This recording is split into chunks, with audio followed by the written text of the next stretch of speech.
Assalamualaikum warahmatullahi wabarakatuh, and very good morning to my first examiner is Madam or Ustazah MUNYATI, and the second examiner is Miss RABIHAH NAWAWI, and this is the internship report presentation based on subject of MGT666 industrial training.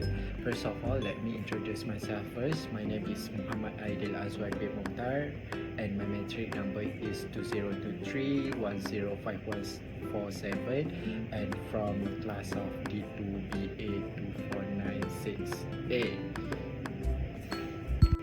So let's give a simple review to the goals or main topic in this presentation. Basically, I'm gonna tell or I'm gonna explain related to the introduction, which is inside the introduction there is executive summary, company background, vision, mission, and also objective of the my internship company, and also organizational chart. And the second topic I'm gonna touch related to the product and services, and also a little bit of training reflections. Inside the training reflection there is times of working and also office details, and next we got SWOT analysis, and then we jump to the conclusion, what I can conclude from this report or this internship programs. For the first topic that I'm gonna explain is related to the executive summary, which is from 3rd of March until 15th of August. I had the opportunity to undergo an internship program at MIB, or we call it as CPI Kota Baru. That has significantly contributed to my personal and professional development. This 5.5-month internship provided me with valuable insight into the daily operations of professional organization, and allowed me to apply the theoretical knowledge that I also acquired during my academic studies to reveal real-world scenario. The internship not only enhanced my understanding of workplace dynamic, but also improved my technical and also soft skills in the other hands, in a structured and also supportive environment, which is this 5.5-month internship. I got a few objectives of this internship, which is the first one is bridge the gap between classroom learning and industrial practices, and the second one is exposure to the real-time project, and last but not least is to enriching experience that has laid a solid foundation for my future career. Okay, now let's jump into the company background, which is Maybank Islamic Kota Baru in Lundang branch, which is one of a pillar of Islamic banking in Kelantan. Maybank Islamic branch in Lundang stands as a significant institution that reflecting the region's strong adherence to Islamic principles in finance. The branch's commitment to ethical and sustainable banking practices resonate with the community, fostering trust and promoting financial well-being. Through its operational, the Lundang branch exemplifies how Islamic banking can be a vital component of a thriving local economy, that offering a viable alternative to conventional banking while upholding the values of fairness and social responsibility.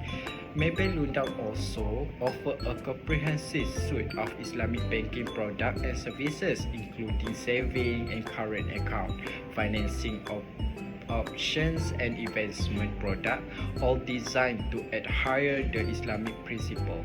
This include adhering to the prohibition of interest, or we call it as riba, and instead using profit sharing models that are in line with Sharia law. The branch serves both individual and corporate clients, supporting various financial needs from personal saving goals to business expansion plan. So after notes related to the company background, let's see what was the vision and also mission, and last but not least is the objective of Islamic banking or Maybank at Lundang. Basically, the visions of Maybank is to be a leading financial services provider in Asia, leveraging its regional presences and expertise. And the mission of Maybank itself is basically to humanize financial services, focusing on making financial solutions simple, intuitive, and accessible. And also, like I said, in Maybank Lundang, there's no adhering to the prohibition of interest, or we call it as riba, and instead using profit sharing principle. So the objective of banking itself, the first one is ethical banking, which is infusing ethical principle, which is fairness, inclusive, sustainability into its operation to drive economic value. The second one is digital ecosystem, which is orchestrating digital ecosystem and integrating customer offering across the region. And the third one is sustainable growth, which is to empowering communities through sustainable growth and positive change across Southeast Asia and beyond. And last but not least is financial inclusion, which is to ensure that the financial services are accessible to anyone regardless of background. Alright, now let's look at the products and services that Maybank, CPI's Kota Baru or Lundang branch offer. Basically, personal banking, Islamic banking, business banking services, wealth management and investment. Okay, in personal banking itself, there is saving and current account and fixed deposit, credit card, personal loan and home financing. And like I said, CPI or Maybank Lundang only offer Islamic-based product, which is, for example, Islamic deposit, Islamic financing, takaful, and also medical card. And also there is a hibah. And the next one is business banking services, which is there's online types of business banking services. The first one is Maybank to UBIS, SME financing corporate banking, business credit card, MAE, and also QR Pay. And last but not least is wealth management and investment. There's inside wealth management and investment, there is unit trust, structured investment, Maybank Premium Wealth, ASNB, and also gold investment. For the training reflection itself, basically duration of time or date that we intend is from the 3rd of March until the 15th of August 2025, and the working days is actually basically Sunday until Thursday, which is 5 days a week, and the working hour is basically from 7:45 a.m. until 6 p.m. 12 hours per day. And for the official details, it's basically I'm sitting at Department of Operational and Sales, and the office address is basically Maybank Islamic Lundang, and reporting manager is basically Mr. Haslim Madau, or we call it as branch manager. Alright, now let's see at the strengths and weaknesses of Maybank Islamic itself. Basically, for the strength of Maybank Islamic is the first one is strong market position. It's one of the largest bank in Malaysia by asset and market capitalization, with a dominant position in South Asia. And the second one is diversified financial services, offer a broad range of services: consumer banking, investment banking, Islamic finance, asset management, and also takaful, or in convention we call it as insurance. And the third one is extensive regional presents operation in over 18 countries, especially strong in Asia, like Singapore, Indonesia, Philippines, and growth in general greater in China. And the next one is a robust digital infrastructure. Maybank itself had a strong digital platform like MAE, Maybank to You, which help retain younger, technology-savvy customer. And second last is high brand equity recognition as one of the most valuable brand in Malaysia and ranked among top brand in Asia. And last but not least, the strength of Maybank Islamic is basically strong Islamic banking arm. Maybank Islamic is one of the world's largest Islamic bank, but assets that enhancing appeal in Muslim majority regions like Kelantan especially. And for the witnesses itself, basically Maybank Islamic is high dependence on Malaysian market despite regional operation, meaning a large portion of revenues still come from Malaysia as portion is domestic economic fluctuation. And the second one is operational complexity, managing multiple market, which is regulation and businesses units can create inefficiency and increase operational risk.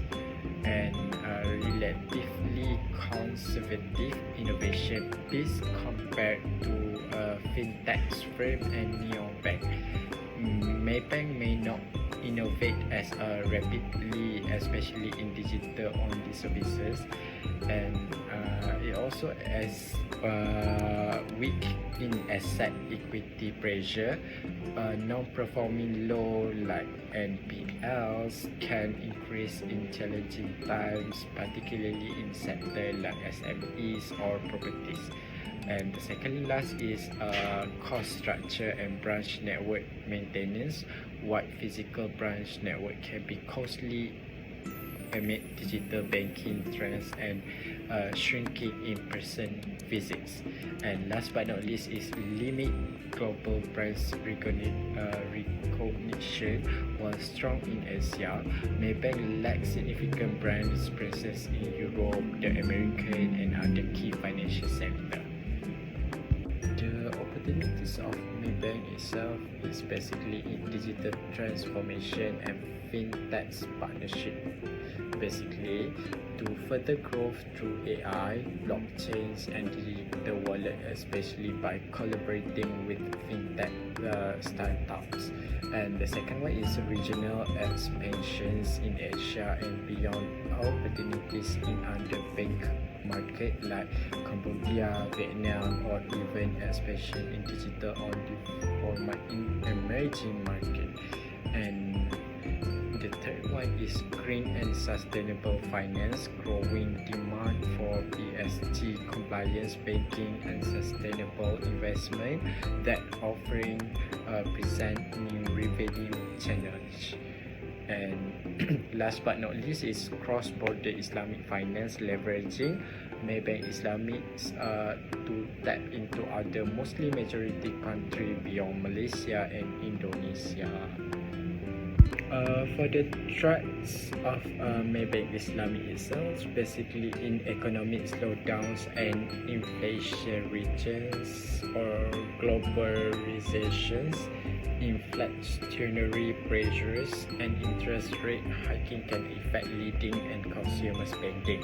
And the second one is rising competition from digital banks. The third one is neobanks and non-traditional financial players, for example, Grab, Shopee, are eroding market share, especially among youth. And the last but not least is cybersecurity risk, which is increasing digitalization,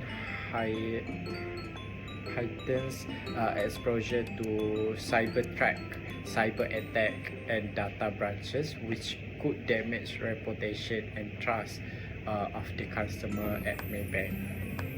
So basically, to maintain its edge, Maybank must be mindful of its internal weaknesses, while heavily reliance on domestic market expose its local economic slowdown, while managing operation across multiple regions can lead the complexity and inefficiencies.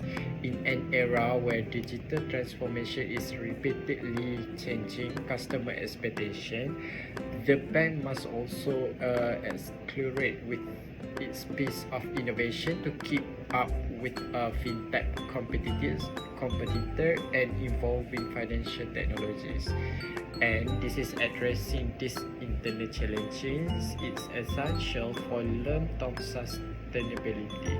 At the same time, the evolving financial landscape presents significant opportunities, which is increasing demand for digital mobile banking solution. The global push towards sustainable collaboration with fintech companies and entering new market with ASEAN and beyond can help Maybank diversify its revenue stream and reach up 10 customer segment.